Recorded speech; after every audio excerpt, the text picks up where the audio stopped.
பரிசுத்த நாமத்துக்கு மகிமை உண்டாகட்டும். இந்த வேளையிலும் தேவனுடைய வார்த்தை என்ன சொல்லுதுன்னு பார்க்கலாம். 2 தெசலோனிக்கேயர் 3ஆம் அதிகாரம் 3ஆம் வசனம். கர்த்தரோ உண்மை உள்ளவர், அவர் உங்களை ஸ்திரப்படுத்தி தீமை நின்று விலக்கி காத்துக்கொள்வார். ஹல்லேலூயா. அவர் உண்மை உள்ளவர், அவர் காத்துக்கொள்வார். நம்மளோட நிலைமை என்ன இருக்குது? இந்த பாதுகாப்பு இல்லாத ஒரு நிலைமை. எப்பொழுதும் பாருங்களேன், நம்ம வெளியில் போகிறோம், நமக்கு பாதுகாப்பு எங்கேருந்து வருது? யார் நம்மளை பாதுகாக்கிறா? யாருமே இல்லை நம்ம நினச்சிட்ருக்கோம். ஆனால் நம்ம வெளியில் போகும்போதே நம்ம ஒரு ஜெபம் பண்ணிட்டு போயிட்டா போகிறோம், அவர் பாதுகாப்பார். அப்படித்தான் இந்த சாரிபாத்துங்கிற ஒரு விதவை, சாரிபாத்துங்கிற ஊரில் உள்ள ஒரு விதவை, அவங்களுக்கு பெயர் குறிப்பிடப்படலை.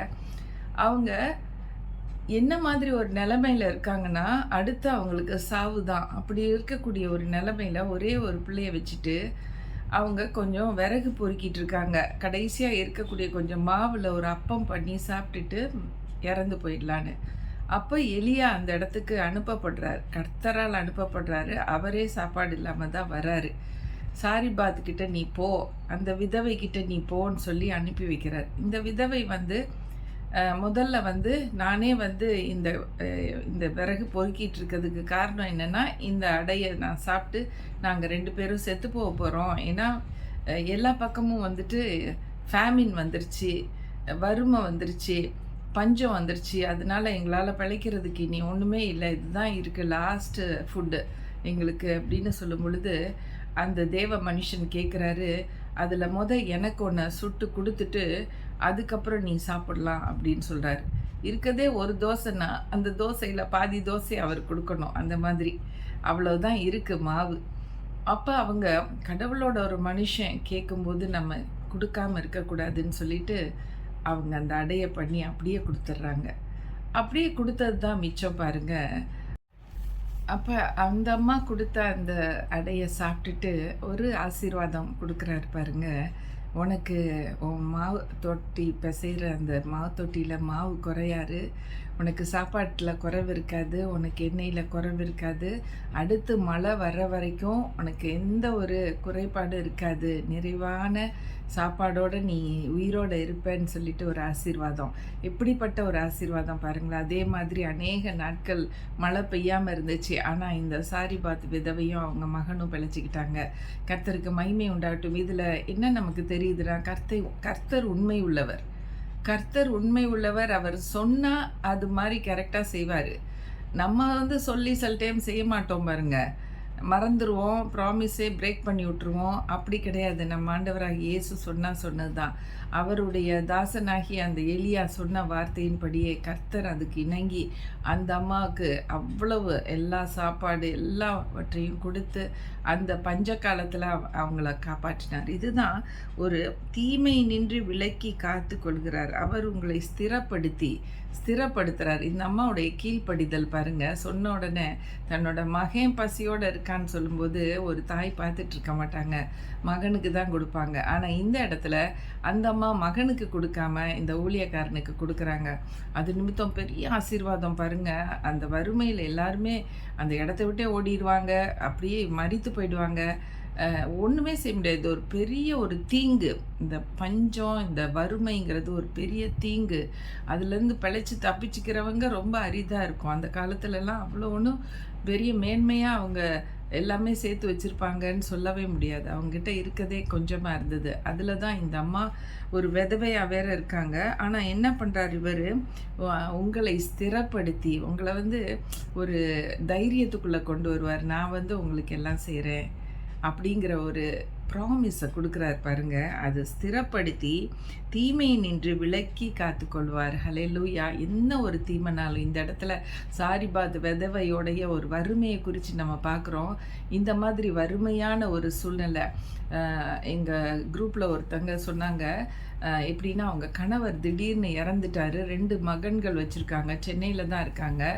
அவங்களுக்கு இப்போ என்ன பிரச்சனைனா, எல்லாமே ஒரு காலத்தில் இருந்தது. இந்த மனைவியாக இருந்த அந்த அக்கா வந்து எந்த ஒரு வேலைக்குமே போனதில்லை. அப்படி ஒரு நல்ல ஒரு வாழ்க்கை வாழ்ந்தவங்க தான்.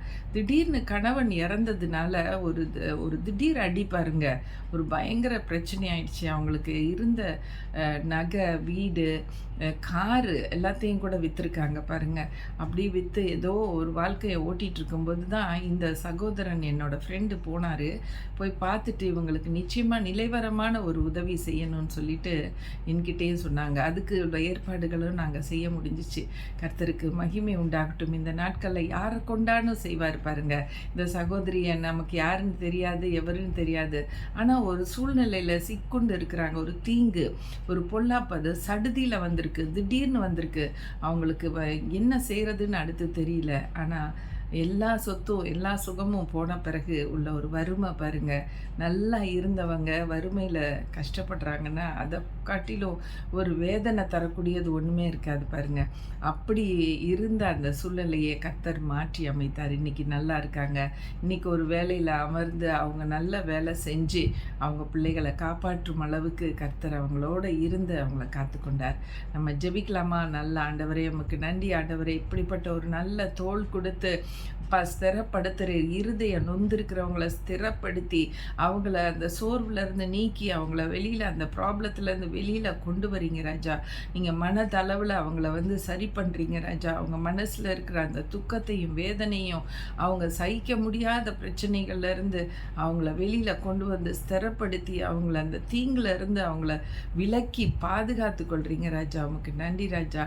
உமக்கு ஸ்தோத்திரம் ஆண்டவரே. உமக்கு நன்றி தகப்பனே. இந்த வேலையிலையும் யாரெல்லாம் இந்த மாதிரி ஒரு சிக்கலில் ஒரு வறுமையில் ஒரு பஞ்ச பாடு ஒரு பிரச்சனையில் சிக்குண்டு எல்லாம் இழந்து ஒன்றுமே செய்ய முடியாதுங்கிற சூழ்நிலையில் இருக்கும் பொழுது கர்த்தர் நீங்கள் இறங்கி வந்து காப்பாற்றுகிற தெய்வம். நான் உன்னை காப்பாற்றுவேன், நான் உன்னை பலப்படுத்துவேன், நான் உனக்கு எல்லாம் நன்மையாக செய்வேன் என்று சொல்லி ஆண்டவரே, அடுத்து மழை வர்ற வரைக்கும் இந்த பஞ்ச காலத்தில் உனக்கு நீ பிசைகிற அந்த மாவு குறையாது, நீ யூஸ் பண்ணுற அந்த ஆயில் குறையாது, நீங்கள் நல்லா சாப்பிட்டு நிம்மதியாக இருப்பீங்கிற ஒரு ஆசீர்வாதமான ஒரு வார்த்தை அப்படியே செய்தது. அப்படியே அந்த ஆசீர்வாதத்தில் அவங்க பிழைத்து கொண்டார்கள்னு சொல்லி வாசிக்கிறோம். கர்த்தருக்கு நன்றி செலுத்துகிறோம். நீர் ஆபத்து காலத்தில் அனுகூலமான துணையாக இருக்கிறீர் ராஜா. ஆபத்து காலத்தில் என்னை நோக்கி கூப்பிடு, நீ அறியாததும் உனக்கு எட்டாததுமான பெரிய காரியங்களை உனக்கு அறிவிப்பேன்னு சொல்லியிருக்கீங்க. அதன்படி செய்து உங்களுடைய நாமத்தை இந்த நாள் வரைக்கும் உயர்த்தி கொண்டு இருக்கிறீங்கப்பா. அப்பா உமக்கு நன்றி ராஜா. உம்மை துதிக்கிறோம். இன்னைக்கு யாரெல்லாம் இப்படி உள்ள ஒரு சூழலில் சிக்கொண்டு அப்பா எனக்கு உதவி செய்ய ஒருவரும் இல்லையேன்னு சொல்லும் பொழுது நீங்கள் போய் நின்று அவர்களை காப்பாற்றுங்க, அவங்கள ஸ்திரப்படுத்துங்க, அவங்கள தீங்குல இருந்து விலக்கி பாதுகாத்து கொள்ளுங்க. நன்றி ஆண்டவர். அப்படியே செய்கிறதுக்காக ஸ்தோத்திரம். இயேசுவின் நாமத்தில் கேட்கிறோம் பிதாவே. ஆமேன், ஆமேன். Thank you friends for joining us and God bless you all.